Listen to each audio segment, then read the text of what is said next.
Okay, this is Sugar and Silk ring down to Michael Largely Jr. with former WBA middleweight champion and highly underrated guy, Reggie Johnson. How you doing? I'm doing fine, sir. How you doing? We're doing good. Reggie Johnson, your nickname. Reggie Sweet Johnson. Too sweet, yeah. Oh, not too sweet. Don't put the too sweet on. That's Reggie Sweet Johnson. Sweet Johnson, can't be sweet enough. What was that informed by? When people think about sweet, they tend to think of the Sugar Ray the Sugar Robinson. Who was your boxing hero? Well, most people when they hear sweet, they think about sugar, of course, but the sweet. Someone named me that, and I said, "Why you coming up with sweet?" I said, "That's Sugar Ray Leonard." But the guy said something. I said, "Oh yeah, I'm gonna hold on to that because think about sweet, SWEET. Yeah. You know what I'm saying? Yeah. So that's standing where eternal efforts tower. Wow. Oh, okay. That's I love that acronym. Acronym. There you go. Nice, That's yes. right. And also it's because it's a little bit more descriptive. Sorry, Ben. It's a little more descriptive than sugar. Like sugar is something like we naturally think. Well, it's kind of like not so good for you. When you say sweet, it automatically it's pleasurable. It's something like to the eyes. It's something like you look at it, you say, "Yo, that's sweet. I love that movement." So sweet over sugar. Let's go. Oh, absolutely. That's right. Sweet is over sugar. That's right.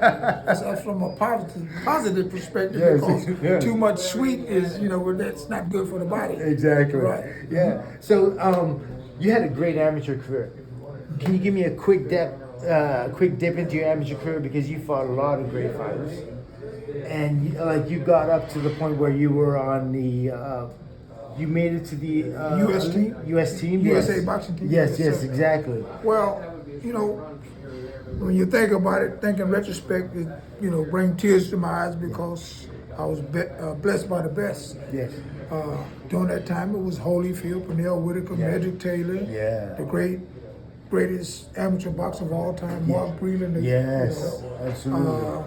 And then there's Mike Tyson was there, and me and Tyson at the time was 16 years old. Yeah. And I tell people this all the time. Tyson used to have breakdowns before he fought. Yeah. He'd be crying. What's his name?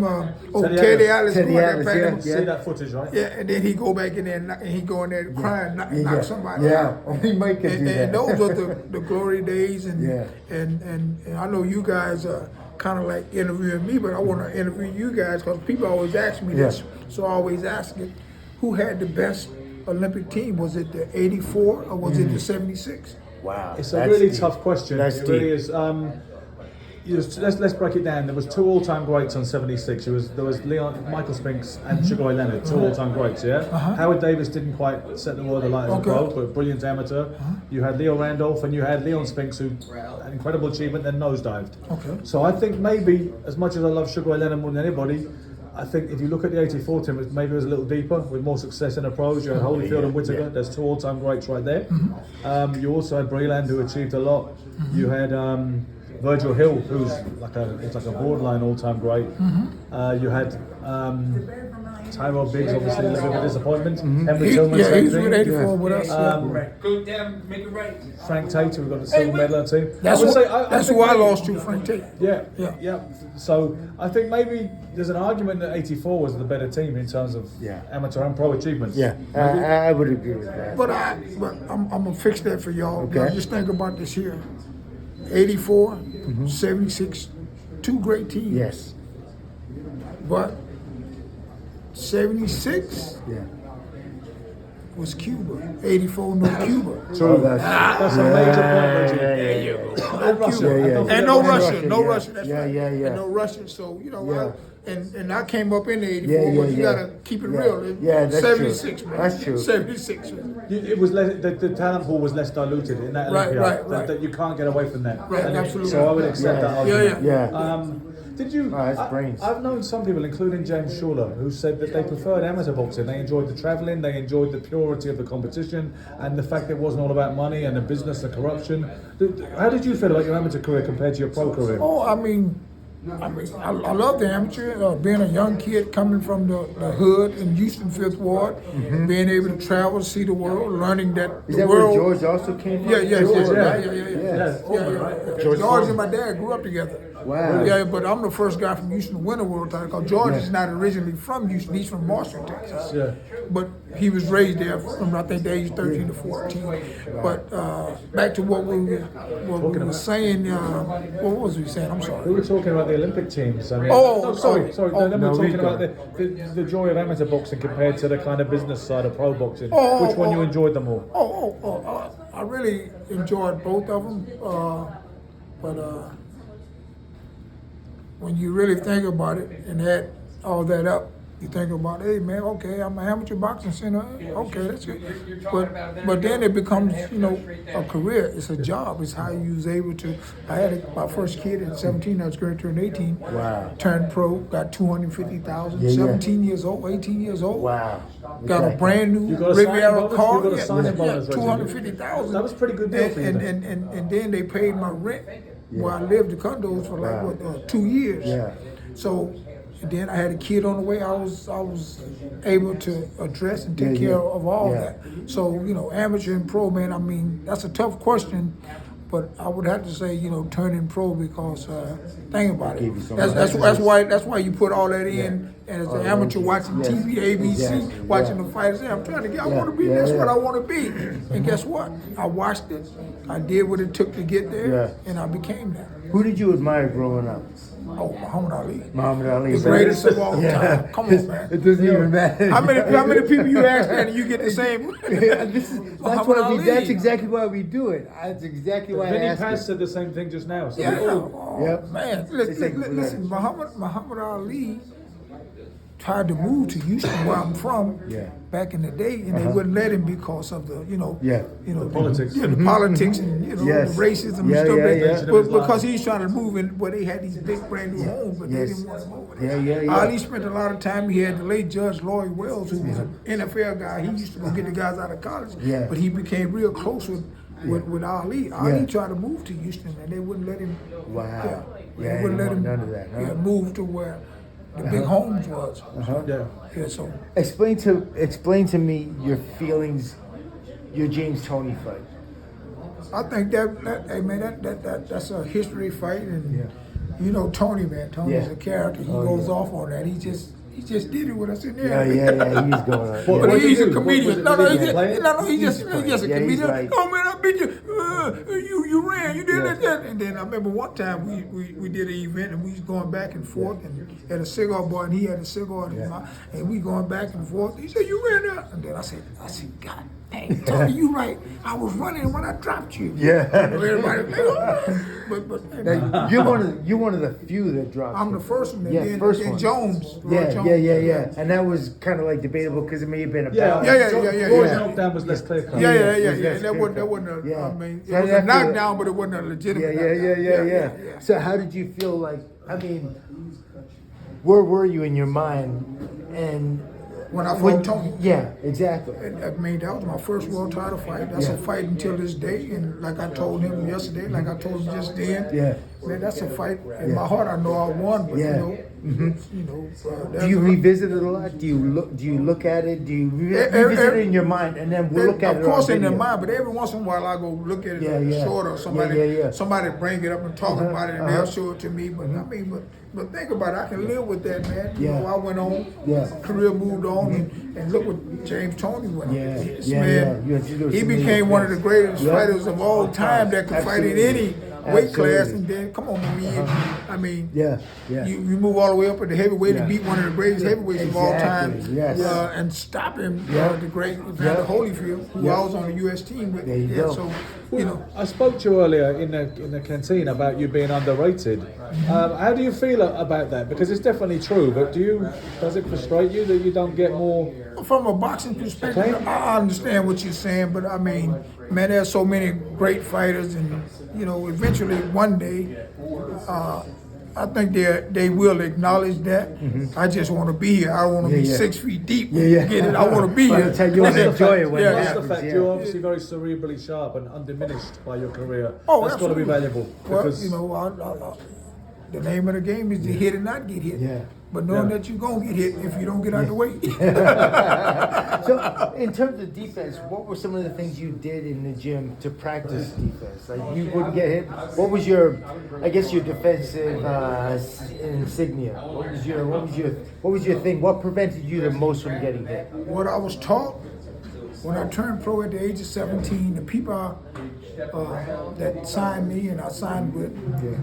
Is that HBA? No, it wasn't HBA. It was before HBA. Okay.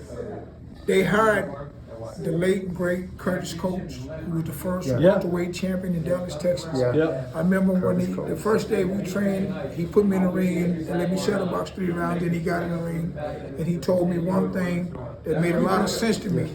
And I was like, late 17. I don't even know if I had turned 18 yet. Yeah. But after that 3rd round, he got in there and he said, "Reggie, you see those legs?" Mm-hmm. And I was like, "Yeah." He said, "You see them same legs you use to position yourself to get out of the way of a punch?"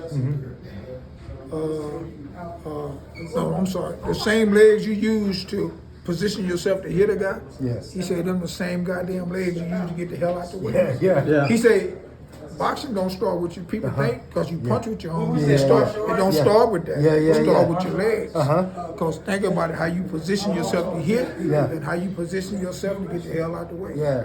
So you think it And I started- held on to that. So that's why I fought the way, and he taught me, hey, man, the way you move, position yourself with the legs. So you think it's, the essence of boxing is the legs and the Oh, feet? absolutely. Because he says it's the core. This is what Michael says. Michael says I'm more boxing. core He says intensive. boxing is more about the core than anything else. He's always I looking to tend- start something. I Always looking to say, you're going to get it started. I'm the one who's got the commercial brain. That's what I say, the feet, but he makes me think. He says the core. Oh no, but we're gonna see. He could be right too. It may be 2 ways it works. Yeah. Them all your real teeth? Yeah. These those are my mine. real teeth, so we Yeah. both right.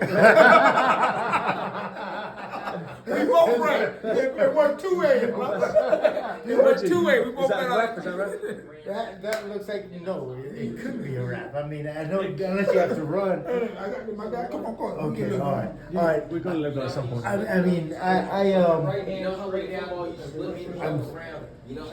I'm so impressed that, you know what I mean, with what you've been able to accomplish. And I look at things like your fights. Not only did you beat, the decision with Tony. I mean, I don't want to say it because James, is he here? Let's have a look We don't around. want for James. Tony. No. We don't want James. You saw You him in gonna be there. like Silk? Yeah. We just in there with James with money. Yeah, yeah, Remember, yeah. we got to Yeah, talking about it. you See get how the he went. flashback. Yeah. So, Now you threw that. That's your punch. That left you dropped him with, or was it left? Right? yeah, it was overhand left. I'm softball. Yeah. So when you hit him with that, you dropped him. You felt it in your head. You thought he wasn't going to get up. You thought he was. You were going to be able to finish. Do you naturally think you naturally have the aggressive instincts, and you should? Would you have attacked him differently than you did? I think that would have been till this day, I think I won that fight. Yeah. But I think it would have been more decisive if I would have been a little bit more aggressive. Yeah. But keep in mind, that was my first world title fight. Yeah, And yeah. it was his second world title Yeah, fight. yeah. Because I was number 1 by 2 of the sanctioning bodies and number 2 by the other one. Yeah. And what happened was he fought Michael Nunn, Uh-huh. who was my mandatory, Yeah. who was really supposed to be fighting me. And Yeah, what yeah. happened was, he came back and got Nunn. Yeah.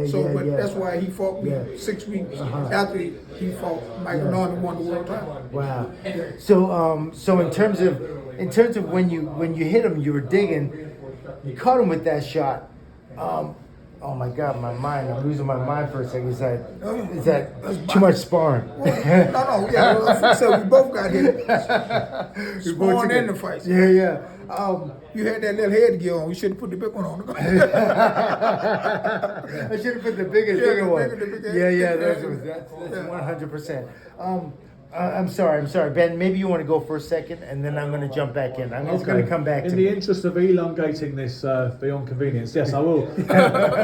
Obviously, a big boxing legend on the UK side of things, although he's not British, is Steve Collins. The Celtic Warrior. Oh, Irish Steve Collins, tough. Yeah, Ooh, for tough sure. man. Talk to me about him while Silk's trying to remember what he was going to say. Well, that was my after the James Tony fight. That was my second shot at the world title fight. It was a real competitive fight. One of the real standout things about that fight that my hero was sitting ringside right there, Muhammad Ali. Yeah. And You know what? Steve told me that too when I interviewed him. He mentioned the same thing. yeah. Ali was there, and